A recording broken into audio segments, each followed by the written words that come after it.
a moment comes, which comes but rarely in history, when we step out from the old to the new, when an age ends, and when the soul of a nation, long suppressed, finds utterance.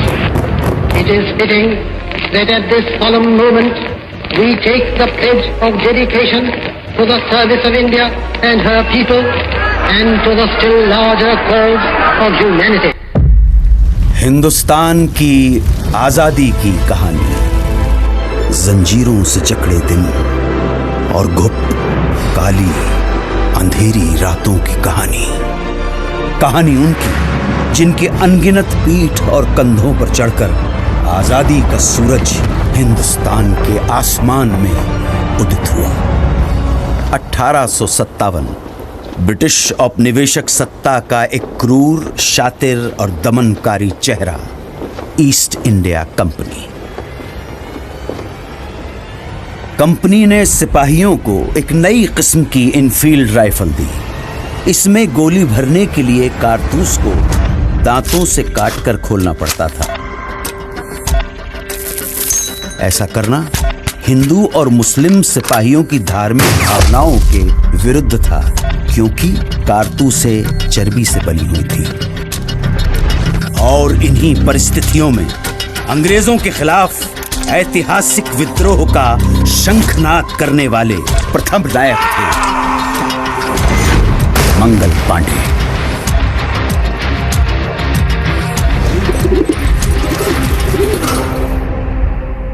Mangal Pandey की शहादत बारूद के ढेर में पहली चिंगारी थी, और ये चिंगारी ऐसी भड़की के देखते ही देखते बगावत की आग में पूरा देश दहकने लगा।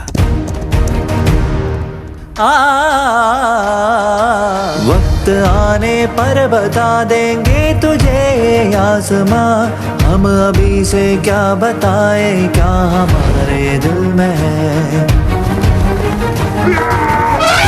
तूफानों की टोली और नसों में इनकलाब, होश दुश्मन के उड़ा देंगे हमें रोको ना। दूर रह पाए जो हमसे तुम कहाँ मंजिल में है, सरफरोशी की तमन्ना अब हमारे। हम तो घर से ही थे निकले बांध कर सर पे कफन, जहाँ हथेली पर ये लोग बढ़ चले हैं एक। ऐ शहीदे मुल्क व मिल्लत मैं तेरे पर निसार, अब तेरी हिम्मत का चर्चा खैर की महफिल में है, सरफरोशी की तमन्ना अब हमारे दिल में है। देखना है और कितना बाजुए कातिल में है,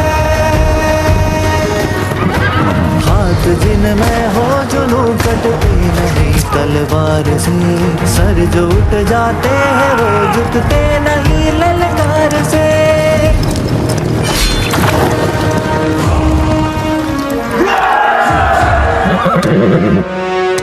इनकी गाथा छोड़ चले हम झांसी के मैदानों में, जहाँ खड़ी है लक्ष्मी बाई मर्द बनी मर्दानों में। उसने ले हर बोलो के मुँह हमने सुनी कहानी थी, खूब लड़ी मर्दानी वो तो झांसी वाली रानी थी। अंग्रेजों ने इस विद्रोह को निर्ममता से कुचल दिया। ब्रिटिश फौज द्वारा दिल्ली पर कब्जे के बाद आखिरी मुगल बादशाह बहादुर शाह जफर गिरफ्तार कर लिए गए।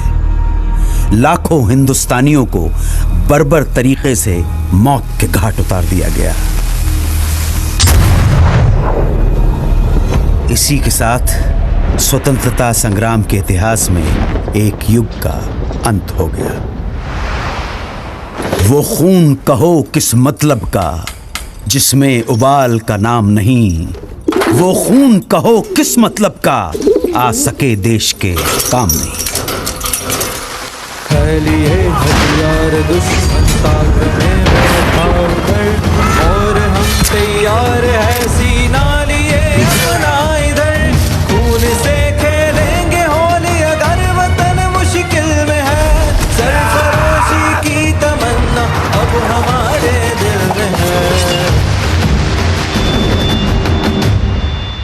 बंगाल भारतीय राष्ट्रीय चेतना का सशक्त केंद्र। इसी चेतना को तोड़ने के लिए, हिंदू मुसलमानों के बीच फूट डालने के लिए सरकार ने घोषणा कर दी बंगाल विभाजन की। और फिर स्वदेशी आंदोलन की ऐसी लहर चली कि जिसकी गूंज भारत के कोने कोने में सुनाई पड़ी।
स्वदेशी आंदोलन का नेतृत्व कर रहे नेताओं को अंग्रेज गिरफ्तार करने लगे और ये आंदोलन धीरे धीरे खत्म होने लगा। अब स्वतंत्रता संग्राम के नभमंडल पे एक अनोखे सूर्य का उदय हुआ। वैष्णव जन तो तेने कहिए जे पीड़ पराई जाने रे, पर दुखे उपकार करे तो मन अभिमान नाने रे।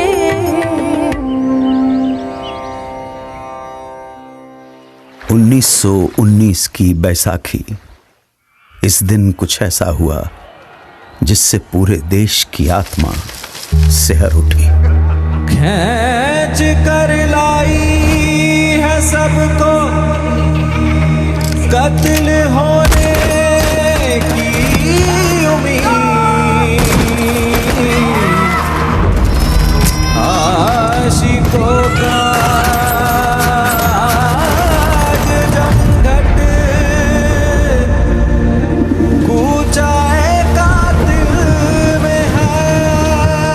स्वतंत्रता संघर्ष को अब अगले मुकाम तक ले जाने के लिए महात्मा गांधी ने अहिंसक असहयोग आंदोलन की घोषणा की। इसका उद्देश्य स्वशासन की स्थापना और स्वराज्य की प्राप्ति थी। जनता ने इस घोषणा को हाथों हाथ लिया। लोगों ने सरकारी नौकरियों का, अंग्रेजी स्कूल कॉलेजों का, विदेशी कपड़ों और सामानों का बहिष्कार करना शुरू कर दिया और जनता स्वदेशी वस्तुओं का इस्तेमाल करने लगी। आंदोलन अपने उफान पर था।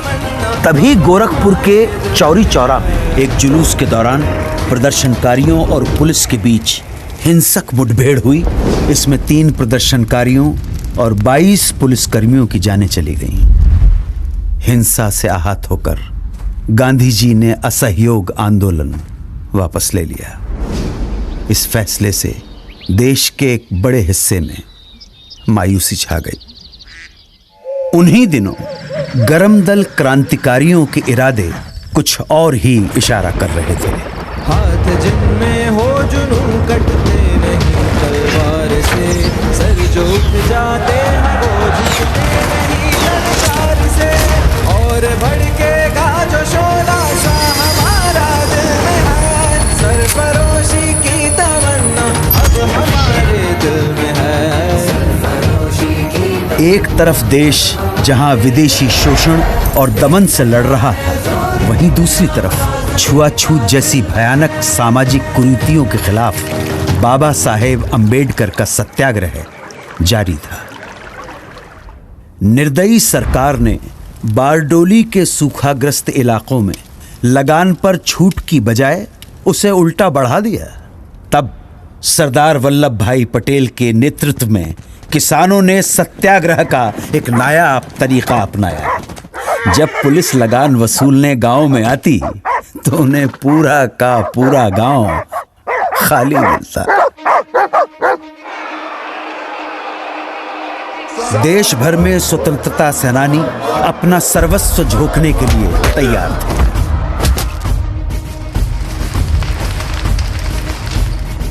आजादी की लड़ाई अपने चरम की ओर बढ़ रही थी।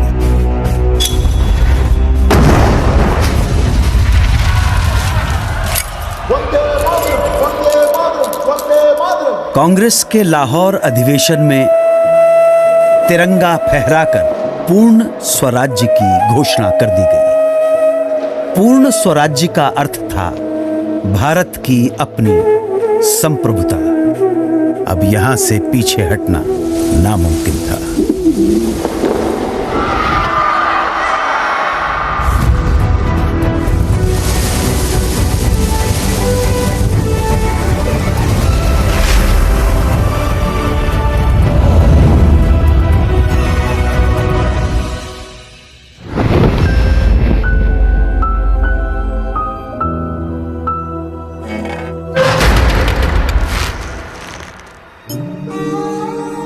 चौबीस दिन 240 मील की यात्रा, एक वृद्ध फकीर का हाथ में लाठी लिए दुनिया के सबसे शक्तिशाली साम्राज्य को चुनौती देने के लिए निकल पड़ना। इस अद्भुत दृश्य में कुछ ऐसा जादू था कि देश भर में लोगों का मन आंदोलित हो उठा। बेरहम ब्रिटिश सरकार नमक जैसी बुनियादी चीज के उत्पादन और व्यापार पर रोक लगा चुकी थी और ब्रिटेन से आने वाला नमक भी भारी टैक्स लगाकर बेचा जाता था। तब गांधी जी ने इस नमक को ही आजादी के लिए संघर्ष का मारक हथियार चुन लिया। दांडी तट पर गांधी जी ने मुट्ठी भर नमक उठाकर ऐलान किया कि इस कदम से ब्रिटिश साम्राज्य की नींव हिलाई जा रही है। उन्होंने नमक बनाकर कानून तोड़ दिया और इसके साथ ही देश भर में सत्याग्रह की पुरजोर लहर चल पड़ी। देखते ही देखते मद्रास, कालीकट, असम, बंगाल, आंध्र प्रदेश और देश के दूसरे इलाकों में भी नमक यात्राएं शुरू हो गई। खुदाई खिदमतकार अब्दुल गफ्फार खान के नेतृत्व में 50,000 अमन सुकून के साथ सत्याग्रहियों का समूह। किस्सा ख्वानी बाजार में पुलिस ने इस समूह पर खुलेआम गोली चला दी। जब आगे खड़े लोग छलनी होकर गिर पड़े, तब पीछे खड़े सत्याग्रही आगे आते गए और सीना तानकर गोलियां खाते गए।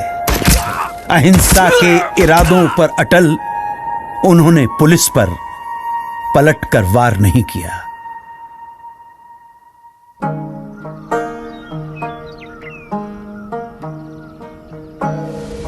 मन समर्पित, तन समर्पित और ये जीवन समर्पित, चाहता हूं देश की धरती तुझे कुछ और भी दूं।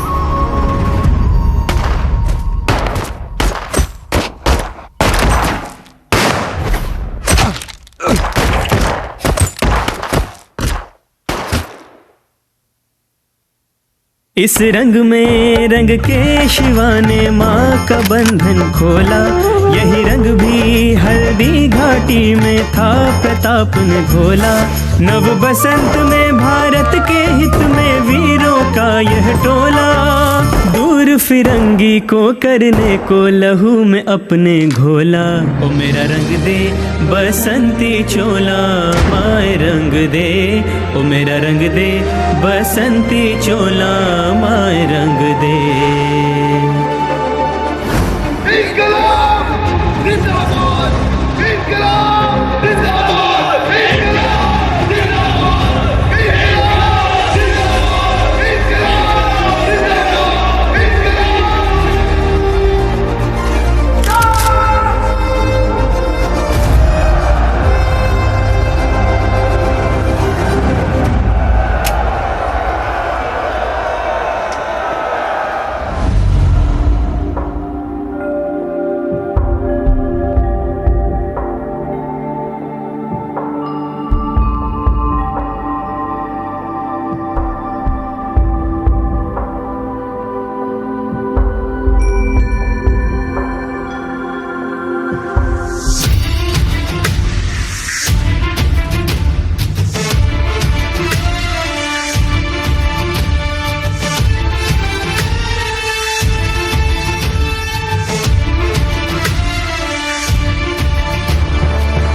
अब आजादी की लड़ाई को अंजाम तक पहुंचाने के लिए महात्मा गांधी ने भारत छोड़ो आंदोलन की घोषणा की।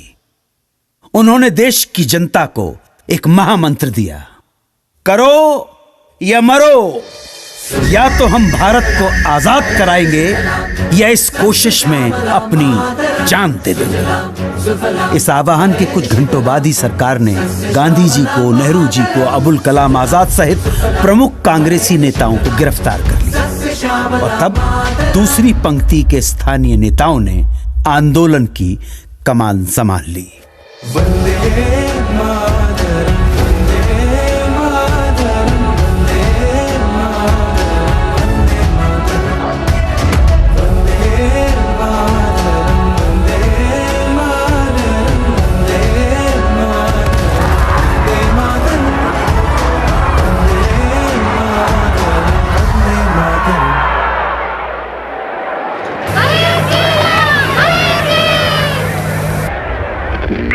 Congress Radio calling on 42.34 meters from somewhere in India. वंदे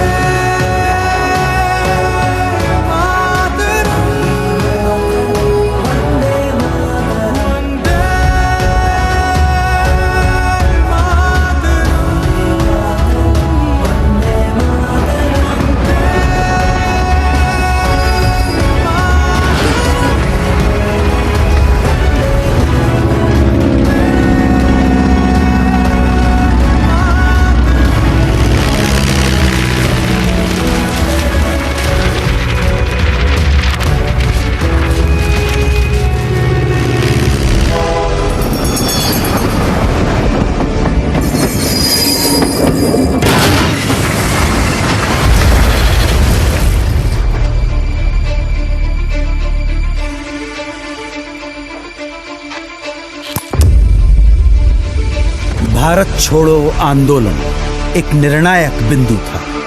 इस आंदोलन में पूरा देश कूद पड़ा। पुलिस थानों, कचहरियों, रेलवे स्टेशनों और अंग्रेजी सत्ता के दूसरे प्रतीकों पर कब्जा कर उन पर तिरंगा फहराया जाने लगा।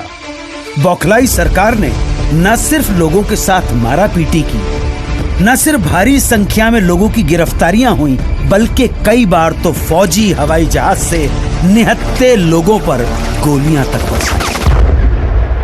तू शेर हिंद आगे बढ़,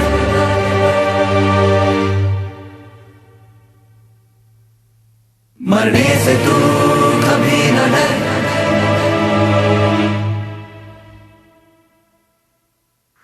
अंग्रेजी अत्याचार के प्रतिघात में नेताजी सुभाष चंद्र बोस के नेतृत्व में उन्हीं दिनों जापान, मलय और बर्मा में आजाद हिंद फौज के झंडे तले एक प्रखर सैन्य मुहिम जारी थी।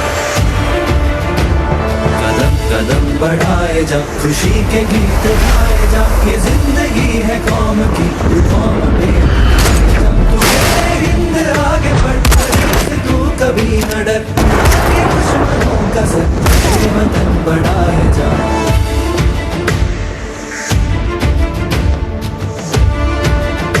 द्वितीय विश्व युद्ध में जापान की हार के बाद आजाद हिंद फौज का विघटन हो गया और इसके साथ ही ये सपना यहीं अधूरा रह गया। अब भारत की स्वाधीनता का अंतिम युद्ध प्रारंभ हो चुका था। आजादी के दीवाने अपने अथक सामूहिक संघर्ष और कुर्बानी की धधकती लौ में सदियों की गुलामी और शोषण की जंजीरें पिघलाने की कगार पर थे। ये क्षण आसमान के सीने पर तिरंगा फहरा देने का क्षण था।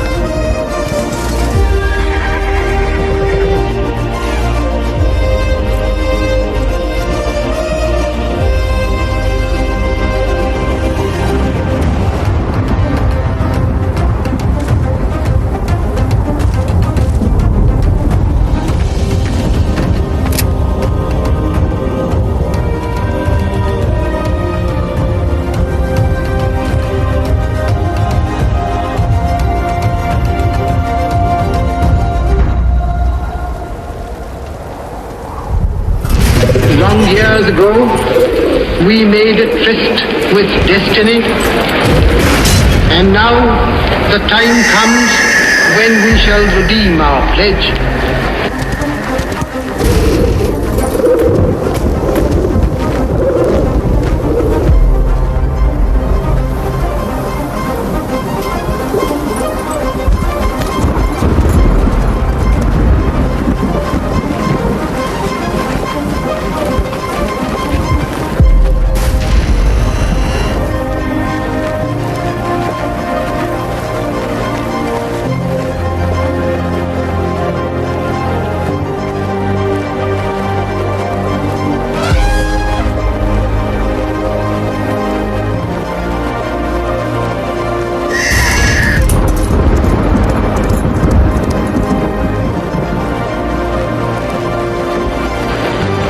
At the stroke of the midnight hour, when the world sleeps, India will awake to life and freedom.